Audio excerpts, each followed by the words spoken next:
Okay, so today we're going to talk a little bit about phonemic awareness and what it is and why it's important and what do we need to know about it, okay? So number one, what is phonemic awareness? I'm going to read you the definition. Phonemic awareness is the ability to hear, identify, manipulate, and substitute phonemes. Now this is different from phonics. Phonics is when you match a letter to a sound. Phonemic awareness has really nothing to do with the letter names. It's not connecting a B to the B. It's really just about the B, that smallest unit of sound that kids hear. That is what we're focusing on. If you're a kindergarten teacher, then you have undoubtedly had kids who have come into your class who, boom, they're off and running. I call them my Zoomers. They're ready to read. They're off to the races. But you also have another group of children who struggle, who every step seems to be like trudging through mud. Those children probably do not have a strong foundation in phonemic awareness. The good news is we can fix that with explicit teaching. But you have to know what you need to teach, right? We need to know what our kids know so that we can make the best decisions we can about the next step. Explicit teaching with phonemic awareness will lead the children to a strong foundation, and that strong foundation is the best predictor of reading success further on down their line. So it's so crucial that we spend the time now focusing in on their phonemic awareness. So what is it? So there are basically 6 elements to phonemic awareness. The first one is rhyming. Now, when you have a kindergarten class, there are some kids who already know how to rhyme, but you'll notice that there are some who just don't quite get that log and dog rhyme. And it's the kind of skill that they just need lots of exposure to language with. So you need to read poems and chants and songs and nursery rhymes and rhyming books. They need to hear it all the time so that they can start to hone in and say, oh, I get it. And it's almost like a light switch goes off and they go from not being able to rhyme to rhyming 100% of the time.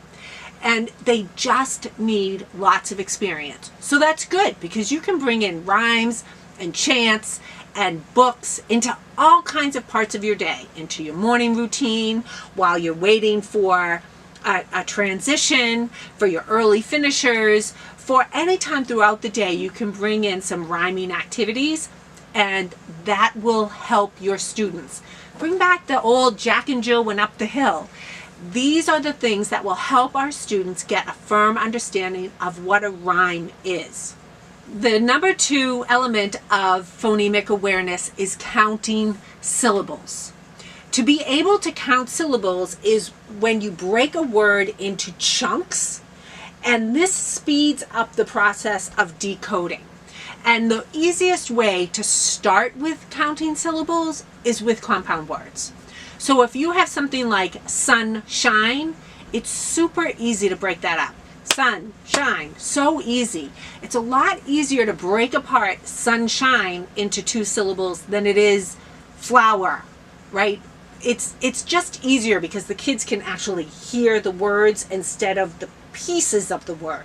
So if your kids are struggling with counting syllables, start with compound words. Sunshine, jump rope, hot dog, book bag, and then break it into taco, flower, giraffe, and do the same things that you've always done. Clap it out, hop it out, whatever, get them moving. But if your kids are struggling, back it up a little bit and go to those compound words and give them that little bit of confidence in breaking it apart and then move forward. So if you have a circle and you're going through and you're asking kids to clap out a word and you're doing it individually, give the child who's struggling hot dog.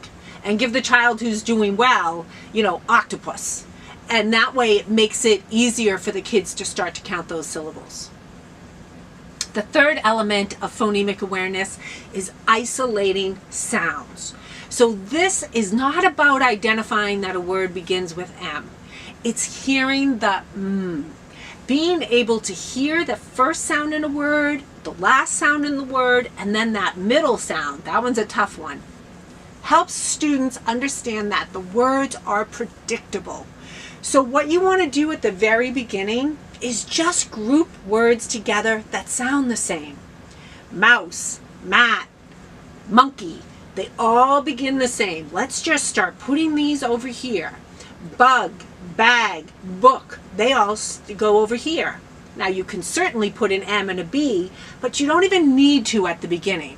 What we want to do is for them to just hear the sound. We want them to hone their little brains into the sounds of the word and be able to identify that and the are the same and the and the b are different.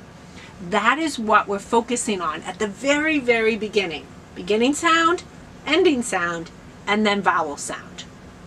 That was element 3. The next two, it's 4 and 5, and they really go together. The first one is segmenting sounds, segmenting words.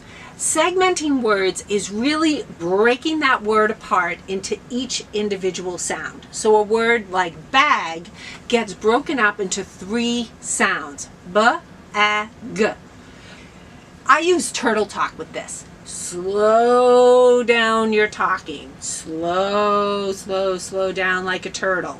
A turtle says b, a, g. Break that word apart. You can tap it out. You can use your arm. You can have them put lights on, touch lights on. You can have them move cars across the table, pennies into circles, anything that you can think of that gets them moving as well as hearing. I definitely feel like the moving makes a big difference. A lot of times, if I can't find anything, I'll grab, the little cups and just have them be like, k, a, t. And if they move an object while they're segmenting, I don't know how that connection works neurologically, but it seems to work better. So get your kids using their fingers, moving a penny, doing whatever it takes, but get them to break up that word, to segment that word into each of its smallest little parts. The sister of that is blending. Blending is when we take those 3 sounds and we push them together. So that is when you have, I'll play a game with my kids like guess my word, and I'll say k, a, t, and they have to put it together.